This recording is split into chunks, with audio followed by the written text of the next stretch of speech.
নমস্কার, ওঙ্কার বাংলা আপনাদের সকলকে স্বাগত। এই মুহূর্তে খুব গুরুত্বপূর্ণ খবরের দিকে চোখ রাখবো, কারণ এখন সময় নগর মহানগরীর, আর এই মুহূর্তে আমি অপরূপা রয়েছে আপনাদের সাথে। নির্বাচন কমিশন বলেছিল যে সুষ্ঠু এবং শান্তিপূর্ণ নির্বাচন করাবেন তারা। ভোট হবে অবাধ, শান্তিপূর্ণ এবং সুষ্ঠুভাবে, আর এর জন্য বদ্ধপরিকর ছিল তারা, এমনটাও কিন্তু তাদের কথাতে বারবার প্রকাশ পেয়েছে। এবং এক্ষেত্রে সুষ্ঠু ভোট করানোর জন্য বারবার কিন্তু নির্বাচন কমিশনকে এই বিষয়ে তৎপরতার সাথে বিভিন্ন রকম পদক্ষেপ নিতেও দেখা গিয়েছে। কিন্তু তারপরে বিভিন্ন ঘটনার সামনে উঠে আসছে, যে ঘটনা এই তথ্যকে কার্যত ভুল প্রমাণিত করে দিল। আজকের কথাই যদি বলি, আজ এবং গতকালের কথা দেখতে গেলে গোসাবা, কলকাতার ইকবালপুর এবং আজকে দাঁতনের ঘটনা ভয়াবহ রূপে সামনে এসে দাঁড়ালো। কোথাও গিয়ে নিরাপত্তা নিয়ে প্রশ্ন উঠে গেল, কোথাও গিয়ে বিভিন্ন বিষয় নিয়ে প্রশ্ন উঠল। যেখানে প্রকাশ করেছিল নির্বাচন কমিশন, বারবার বলেছিল সুষ্ঠু অবাধ নির্বাচন করাতে পারবেন তারা, আদতে কি তারা সেটা সক্ষম হবেন? এক কথায় নিশ্চিত নিরাপত্তা ব্যবস্থাও কিন্তু দেখা গিয়েছিল, কারণ আমরা দেখেছি এর আগে কেন্দ্রীয় বাহিনী যে সময় আসেন তার বহুদিন আগে কিন্তু কেন্দ্রীয় বাহিনী, এবং সেক্ষেত্রে প্রথম দফার ভোটের জন্য কিন্তু 2407 কোম্পানি কেন্দ্রীয় বাহিনী মোতায়েন করেছে কমিশন। দ্বিতীয় দফার ভোটের কথা যদি বলি, তাহলে সেক্ষেত্রেও কিন্তু প্রায় 2321 কোম্পানি কেন্দ্রীয় বাহিনী মোতায়েন রয়েছে। কিন্তু এরই মধ্যে রাজ্যের বিভিন্ন জায়গা থেকে উঠে আসছে রাজনৈতিক হিংসার ঘটনা। ভোটের ঠিক মুখে গোসাবা, যেমনটা বলছিলাম, গোসাবা, খোদ কলকাতার ইকবালপুর কিংবা দাঁতনের এই যে হিংসাত্মক ঘটনা আসন্ন ভোটকে নিয়ে বড়সড় প্রশ্ন তুলছে।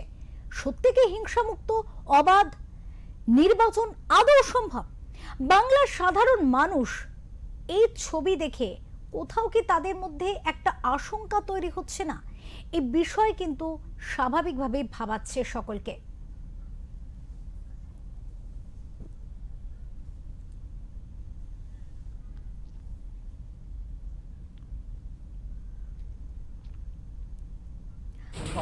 আজকের কথাই যদি বলি, আজ দাঁতনের যে হিংসাত্মক ঘটনা আমরা দেখলাম, এবং দাঁতনের এই ঘটনায় ওঙ্কার বাংলার প্রতিনিধি এবং ক্যামেরা পার্সন যথেষ্ট আহত হয়েছেন তারা, এবং আক্রান্ত হয়েছেন।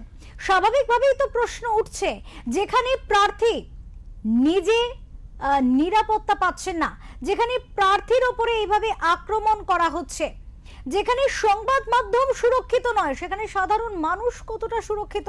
এই প্রশ্ন তো থাকবেই, কারণ ভোট হিংসামুক্ত হবে, ভয় মুক্ত হবে, এমন প্রতিশ্রুতি তো নির্বাচন কমিশনই দিয়েছিল। আমরা নির্বাচন কমিশনকে এই বিষয়ে একাধিক পদক্ষেপ নিতেও দেখেছি।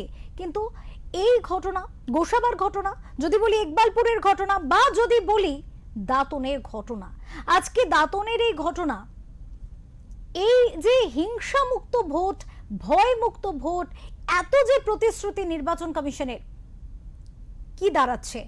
নিরাপত্তা সত্যি কি ততটা রয়েছে?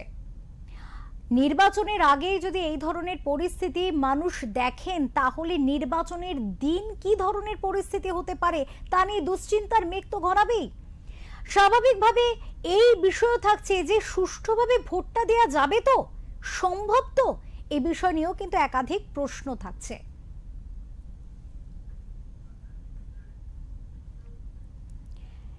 এ বিষয়ে আমরা কথা বলবো, আমাদের সাথে রয়েছেন ওঙ্কার বাংলার এডিটর ইন চিফ বিপ্লব দাস। কথা বলবো দাদার সাথে, জানবো, বুঝবো, বোঝার চেষ্টা করব। দাদা, প্রথমেই আপনার কাছে যে বিষয় নিয়ে প্রশ্ন রাখবো, ভোট হিংসামুক্ত হবে, ভয়মুক্ত হবে, এমন প্রতিশ্রুতি কিন্তু নির্বাচন কমিশন দিয়েছিল, এবং একাধিক পদক্ষেপও আমরা দেখেছি তারা নিয়েছেন। বারবার তারা ভোট নির্বাচন প্রাক রাজ্যের পরিস্থিতি খতিয়ে দেখতে এসেছেন, কিন্তু আর আলটিমেটলি যেটা দেখা গেল, কার্যত গোসাবা, ইকবালপুর বা আজকের দাঁতন একটা ভয়াবহ রূপ নিয়ে সামনে এসে দাঁড়ালো। স্বাভাবিকভাবেই প্রশ্ন উঠছে নিরাপত্তা নিয়ে। এই বিষয়ে বুঝবো, নিরাপত্তা কি আদৌ রয়েছে বা দেওয়া সম্ভব, যেখানে সংবাদ মাধ্যম সুরক্ষিত নয়? আজকে যে ঘটনা ওঙ্কার বাংলার প্রতিনিধির সাথে ঘটেছে, ক্যামেরা পার্সনের সাথে ঘটেছে, বিজেপির প্রার্থী তিনি প্রচারে গিয়ে যেভাবে আক্রান্ত হলেন, এবং আমরা ইকবালপুরের ঘটনা দেখেছি, গোসাবার ঘটনাও দেখেছি, কোথাও গিয়ে সুরক্ষা নিয়ে তো একটা প্রশ্ন চিহ্ন উঠে যাচ্ছে। শুনবো। দেখো অপরূপা, আমরা যদি দেখি যে অন্যান্য যে নির্বাচনগুলো হয়েছে, বিশেষ করে 2011 সালের পরে এ রাজ্যে যে নির্বাচন দেখেছিলাম, তারপরে কিন্তু সেই নির্বাচন, বিশেষ করে ভয়মুক্ত পরিবেশে নির্বাচন আমরা কিন্তু এই পশ্চিমবঙ্গে হতে দেখিনি। এইবারে নির্বাচন কিন্তু আমি বলছি যে সেই 2011 সালের নির্বাচনের থেকে আরো পাঁচ গুণ ভয়মুক্ত পরিবেশে নির্বাচন করার প্রতিজ্ঞাবদ্ধ নির্বাচন কমিশন। অন্যান্যবার যেটা আমরা দেখি যে যদি আমরা 2011 পরে যদি নির্বাচন দেখি, 2014 সাল, 2016 সাল, 2019 সাল, 2021 সাল, 2024 সাল, অর্থাৎ ছটি নির্বাচন আমরা উতরেছি 2011 সালের পরে। এই নির্বাচনগুলিতে 3টি বিধানসভা দেখেছি, 3টি লোকসভা দেখেছি। এই নির্বাচনগুলিতে কিন্তু অবাধ, শান্তিপূর্ণ, রক্তপাতহীন ভোট হয়নি। যতদিন বেড়েছে ততই কিন্তু নির্বাচন কমিশনের ঘাড়েই দায় ঠেলেছে যে তারা ব্যর্থ, মানুষকে বুথে নিয়ে আসাতে তারা ব্যর্থ। এই কথাটাই কিন্তু নির্বাচন কমিশনকে শুনতে হয়েছে। শুধুমাত্র আমি বলছি যে এই যে লোকসভা এবং বিধানসভা নির্বাচন হয়, সেটা হচ্ছে কেন্দ্রীয় নির্বাচন কমিশনের অধীন, অর্থাৎ যেটা আমরা জানি যে দিল্লি থেকে যে নির্বাচনটা পরিচালিত হয়। কিন্তু এছাড়া যদি এখানে পৌরসভা বা পঞ্চায়েত নির্বাচন দেখি, সেটা আমরা জানি যে কত পঞ্চায়েতে মানে শুধু যখন মনোনয়ন পত্র জমা দিতে যায় কি পরিমাণ রক্তপাত, কি পরিমাণ সংঘর্ষ হয়। বা পৌরসভা নির্বাচনেও দেখেছি, এবং কত প্রার্থী শাসক দলের যারা বিনা প্রতিদ্বন্দ্বিতায় জেতে রাজ্য নির্বাচন কমিশনকে ঠুটো জগন্নাথ করে। আমরা লাস্ট যদি পঞ্চায়েত নির্বাচন দেখি, রাজ্য নির্বাচন কমিশনের আন্ডারে যে নির্বাচন হয়েছিল, তাতে আমরা দেখেছিলাম যে কিভাবে নির্বাচন হয়েছিল, কত মানুষের মৃত্যু হয়েছিল। তো সেই জায়গা থেকে গত 10ই মার্চ যখন নির্বাচন কমিশন সিদ্ধান্ত নিয়েছে এবং এ রাজ্যে যখন সমস্ত পুলিশ আধিকারিক থেকে শুরু করে সমস্ত প্রশাসনিক আধিকারিকদের নিয়ে যখন বৈঠক করেছে, তারা কিন্তু একটাই কথা বলেছিল, শপথ নিন, সংবিধান মেনে কাজ করতে হবে, নির্বাচন কমিশনের যে নিয়ম নীতি তার মধ্যে থেকে কাজ করতে হবে, এবং মানুষকে ভয়মুক্ত পরিবেশে রক্তপাতহীন নির্বাচন করতে হবে। নির্বাচন নিয়ে পশ্চিমবঙ্গের যে একটা মানে বদনাম রয়েছে, সেই বদনাম কোথাও ঘোচাতে হবে, এটা কিন্তু বারবার করে বলা হয়েছিল এবং শপথ করানো হয়েছিল সকলকে। কিন্তু আজকে যদি আমরা দেখি, নির্বাচনের ঠিক একদিন আগে আমরা কি দেখছি, আমরা দেখলাম যে নির্বাচনের ঠিক 2 দিন আগে রাত্রেবেলা কলকাতার ইকবালপুরের ঘটনা দেখেছি। আমি দোষ গুণ জানি না, কিন্তু কেন ঘটনা ঘটবে, কেন একটা দল যদি সে সভা করছে, তাহলে কেন আরেকটা দলের অনুমতি না থাকা সত্ত্বেও তারা কি করে এলো, কেন পুলিশ গোয়েন্দাদের কাছে এই খবর থাকবে না, কেন তারা তাদেরকে আসতে দেবে। আমরা যেরকম ইকবালপুরের ঘটনা দেখেছি, আমরা সকালবেলায় দেখলাম জীবনতলার ঘটনা, ক্যানিং ইস্ট, ক্যানিং পূর্বের ঘটনা, সেখানে আমরা দেখেছি কি পরিমাণ প্রার্থী সেখানে আক্রান্ত, আরাবুল ইসলাম। আমরা গোসাপা দেখলাম, আমরা দুপুরবেলা দাঁতনে দেখলাম সেখানে বিরোধী প্রার্থী আক্রান্ত। কেন এমন ঘটনা ঘটবে, কেন পুলিশের কাছে এই ঘটনা ঘটবে না, এই পুলিশের কাছে এই তথ্য থাকবে না, মানে ইনফরমেশন গুলো থাকবে না, একদম, যে এইখানে গন্ডগোল হতে পারে। গন্ডগোল তো সাথে সাথে শুরু হয় না, তার একটা প্রস্তুতি থাকে। পুলিশের কাছে কেন কোনো ইনফরমেশন নেই, গোয়েন্দার কাছে কেন কোনো ইনফরমেশন নেই। এবার বলছি যে নির্বাচন কমিশন যে বিষয়গুলো এবারে করেছে, তাদের মধ্যে অন্যতম বিষয় হচ্ছে যে কেন্দ্রীয় বাহিনী এবারে যে পরিমাণ প্রথম দফায়, অর্থাৎ আগামী বৃহস্পতিবার যে নির্বাচন, সেই নির্বাচনে যে কেন্দ্রীয় বাহিনী এসছে, এটা রেকর্ড পরিমাণ কেন্দ্রীয় বাহিনী, এবং 152টি আসনে ভোট আছে, সেখানে 2407 কোম্পানি কেন্দ্রীয় বাহিনী থাকছে। এবং শুধু তাই নয়, সেই সঙ্গে এ রাজ্যে প্রায় 40,000-এর বেশি তাদের সঙ্গে পুলিশ থাকছে। তাহলে একটা রেকর্ড সংখ্যক কেন্দ্রীয় বাহিনী, পুলিশ থাকার পরেও মানুষের মনে কেন এই প্রশ্ন চিহ্নটা থাকবে যে আমরা অবাধ শান্তিপূর্ণ ভোট দিতে পারবো? তো এটা কিন্তু এখনো প্রশ্ন রয়েছে। এবং শুধু তাই নয়, 2193টি কুইক রেসপন্স টিম তৈরি করে রাখা হয়েছে, যাতে কোনো রকম বুথ দখল বা ছাপ্পা ভোট না করা যায়।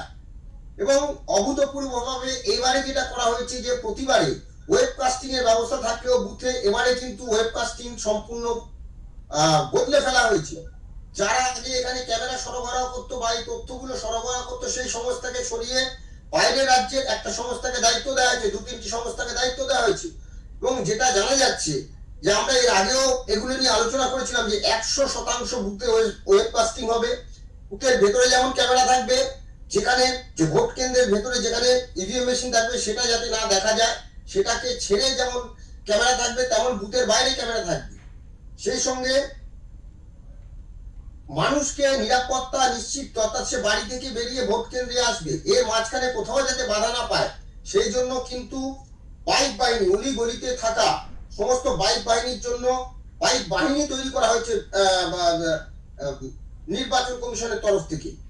এরপরে হচ্ছে যে সমস্ত গাড়ি এই নির্বাচন সংক্রান্ত আধিকারিক এবং ঘুরে বেড়াবে, প্রত্যেক কটা গাড়িতে ড্রোন ক্যামেরা লাগানো হয়েছে, সিসিটিভি লাগানো হয়েছে এবং যথেষ্ট শক্তিশালী এই ক্যামেরা, এবং সেগুলো পরিচালিত হবে একদম কেন্দ্রীয় স্তর থেকে। অর্থাৎ এত আঁটোসাঁটো নিরাপত্তা করার পরেও, এত টাকা খরচা করার পরেও যদি একজনও বলেন যে আমি ভোট দিতে গিয়ে যদি একটি মানুষেরও মৃত্যু হয়, যদি রক্তপাত হয়, তাহলে কিন্তু সেই নির্বাচন কমিশনই কিন্তু কাঠগড়ায় দাঁড়াবে। একেবারে দাদা, এক্ষেত্রে এই যে কেন্দ্রীয় বাহিনীর কথা প্রসঙ্গটা আপনি তুললেন, এখানে একটা প্রশ্ন থাকছে যে কেন্দ্রীয় বাহিনী আজকের ঘটনায় যদি বলি, আজকে দাঁতনে যে ঘটনা, ভয়াবহ ঘটনা ঘটেছে এবং তাতে যেহেতু ওঙ্কার বাংলার প্রতিনিধি এবং ক্যামেরা পার্সন তারাও আহত হয়েছেন, তাদের সাথে যখন আমরা কথা বলি স্বাভাবিকভাবে তাদের কাছ থেকে তারা যখন কেন্দ্রীয় বাহিনীকে এই বিষয়টা নিয়ে জিজ্ঞাসা করেছেন, সাহায্য চেয়েছেন, তখন কেন্দ্রীয় বাহিনীর তরফ থেকে এই বিষয়টা উঠে এসেছে যে স্থানীয় প্রশাসন যতক্ষণ না তাদের বলছে, ইনস্ট্রাকশন দিচ্ছে, ততক্ষণ তারা কিছু করতে পারবেন না। তো স্থানীয় প্রশাসন যদি এবং এই কেন্দ্রীয় বাহিনীর মধ্যে কমিউনিকেশন গ্যাপ যদি হয়ে যায়, তাহলে কোথাও গিয়ে স্বাভাবিকভাবেই তো নিরাপত্তা প্রশ্নচিহ্নের মুখে পড়ছে।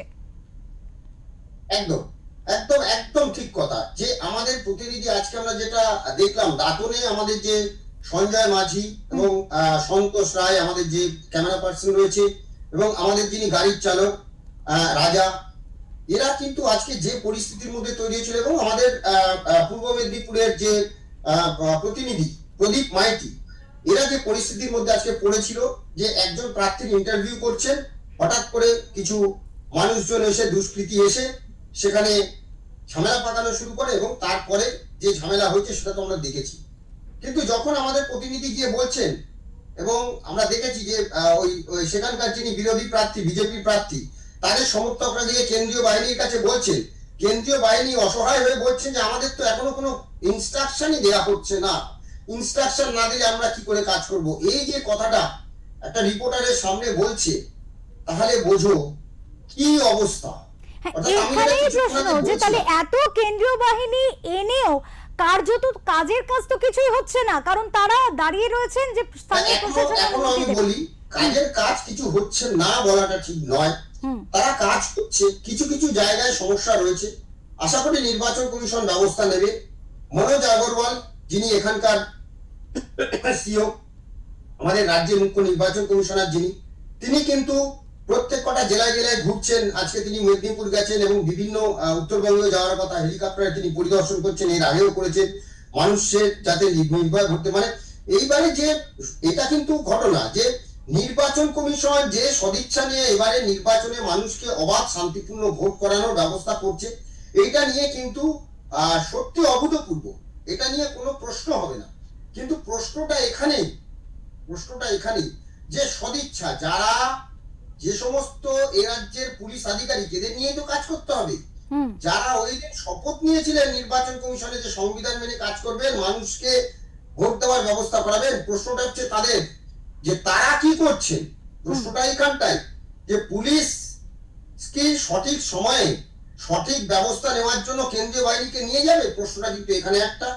দ্বিতীয়ত কথা হচ্ছে যে ব্যবস্থা নির্বাচন কমিশন আরো নিয়েছে, যে বাইক চলাচলের উপর নিষেধাজ্ঞা, অর্থাৎ বাইক বাহিনীর উঠতে আজ থেকেই কিন্তু সন্ধ্যে 6টা থেকে সকাল 6টা পর্যন্ত একটা বাইক, 2-3টে বাইক, 5টা বাইক একসঙ্গে যেতে পারবে না, অর্থাৎ কোন রকম বাইক র্যালি তো নিষিদ্ধ।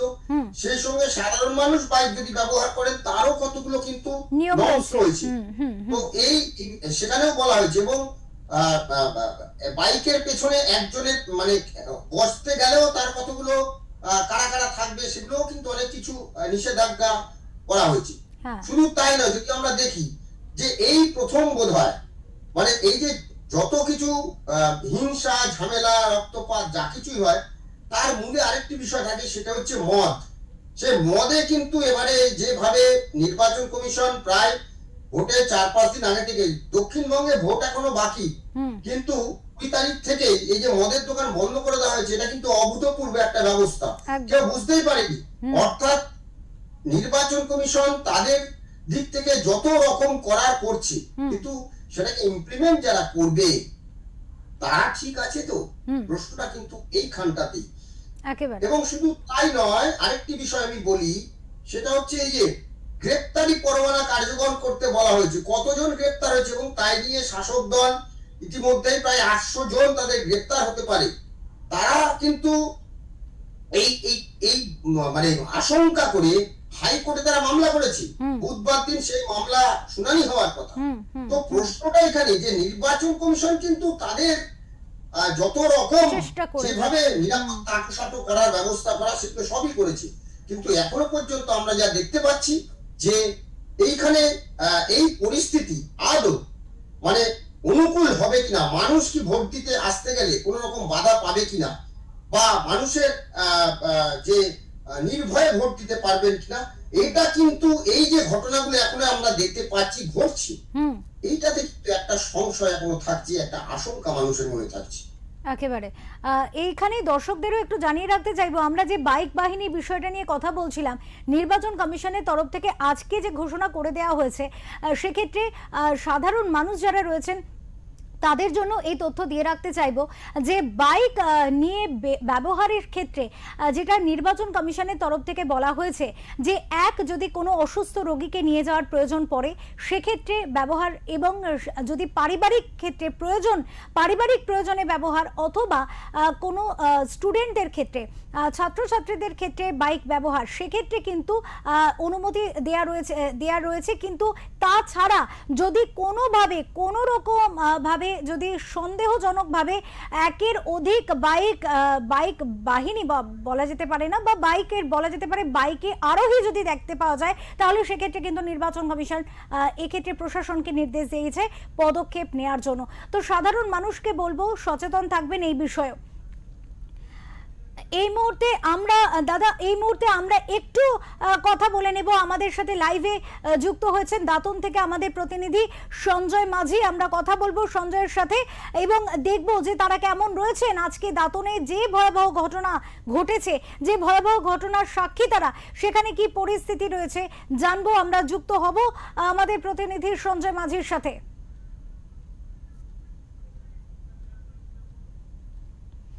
আমরা যেমনটা কথা বলছিলাম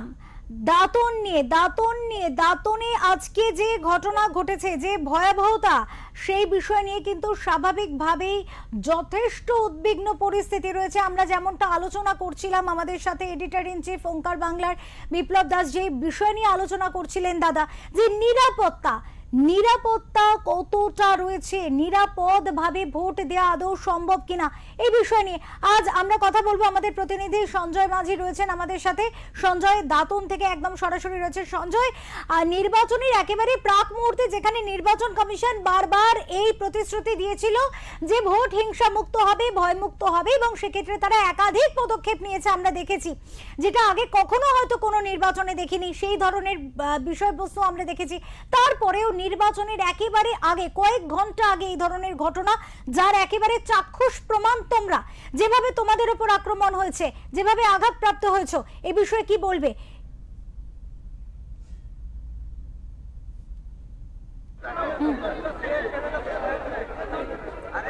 দেখো অপরূপা, তোমাকে বলে রেখে এখন প্রায় ঘড়িতে বাজে 6টার কাছাকাছি, প্রায় কয়েক ঘন্টার এই সাধারণ মানুষ সারা দিন আজকে বিনা স্বার্থে শুধু অস্তিত্ব লড়াই টিকিয়ে থাকার জন্য, এই সন্ত্রাসের বিরোধিতা করার জন্য, এই এত সাধারণ মানুষ, যে মানুষগুলো কোনো কালার দেখে আসে না, শুধু নিজের অস্তিত্ব টিকিয়ে রাখার জন্য তারা এসে দাঁড়িয়ে শয়ে শয়ে মানুষ প্রতিবাদ, এদের অন্যায় কী ছিল, আজকে এরা শান্তিপূর্ণভাবে মিছিল করছিল, মিছিলের মধ্যে যাচ্ছিল এবং প্রার্থীর সঙ্গে শেষ বেলা প্রচার করছিল, সেই সময় কিছু তৃণমূলাস্কৃত গুন্ডা তারা এদের উপর মিথ্যাভাবে অন্যায় অত্যাচার করে। শুধু তাই নয়, এদের কর্মীদের মারধর করে, প্রার্থী ওনাদের কাছে বোঝাতে গেলে প্রার্থীর উপর আক্রমণ করে, এমনকি সংবাদ মাধ্যমের উপরও আক্রমণ হয়। তারই পাশাপাশি প্রায় যে বিজেপির কর্মী সমর্থন মানুষ এই রোদে প্রার্থীর সমর্থনে বেরিয়েছিলেন, কয়েকশো মানুষ বা কয়েক হাজার মানুষ বলা যেতে পারে, প্রায় 80টার বেশি বাইক তারা ভেঙে চুরমার করে দেয়।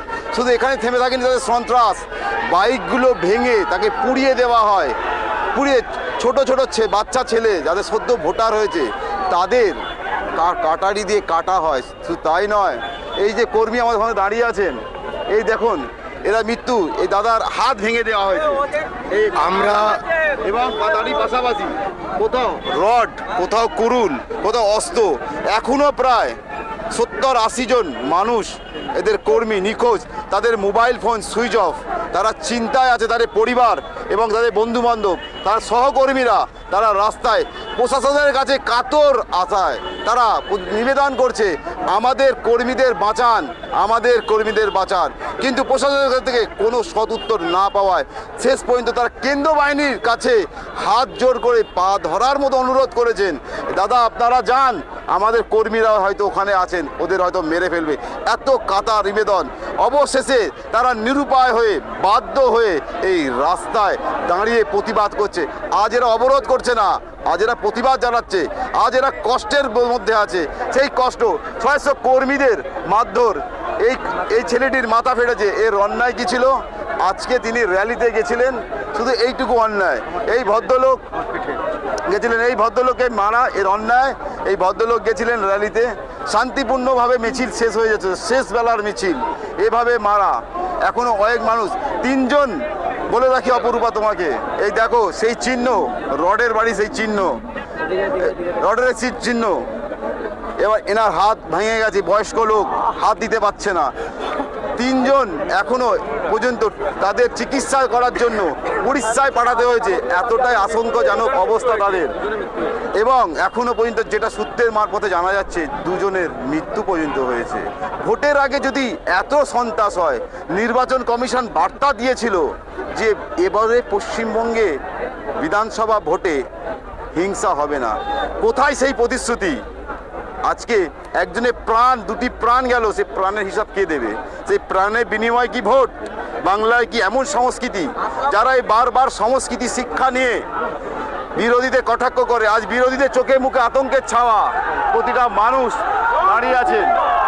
এবং শুধু মানুষ আশায় শুধু এখানেই শেষ নয়, এরা এখনো পর্যন্ত প্রাণ ভয়ে আতঙ্কায় বাড়ি ফিরতে পারছে না, কারণ তাদের সহকর্মী, তাদের ভাই, তাদের আত্মীয় এখনো নিখোঁজ। অপরূপা, দাদার কাছে অনেক ধন্যবাদ তোমাকে। দাদার কাছে এই বিষয়ে আবারও আসবো, এবং এই বিষয় নিয়ে স্বাভাবিকভাবেই একটা প্রশ্ন থাকে, ভোট হিংসা মুক্ত সত্যি কি হবে, ভয়মুক্ত কি হবে? যে প্রতিশ্রুতি দেওয়া হয়েছিল, এ রাজ্যে নির্বাচনী নির্ঘণ্ট একেবারে আর কয়েক ঘন্টাই মাত্র বাকি, তার আগে যে ধরনের পরিস্থিতি তৈরি হলো, আদতে কি নির্বাচন সুষ্ঠুভাবে করা সম্পন্ন হবে, সুষ্ঠুভাবে সম্পন্ন করা সম্ভব হবে? এ বিষয় নিয়ে কিন্তু প্রশ্ন থাকছে। আপাতত নগর মহানগর এ পর্যন্তই। আপনারা দেখতে থাকুন ওঙ্কার বাংলা। নমস্কার।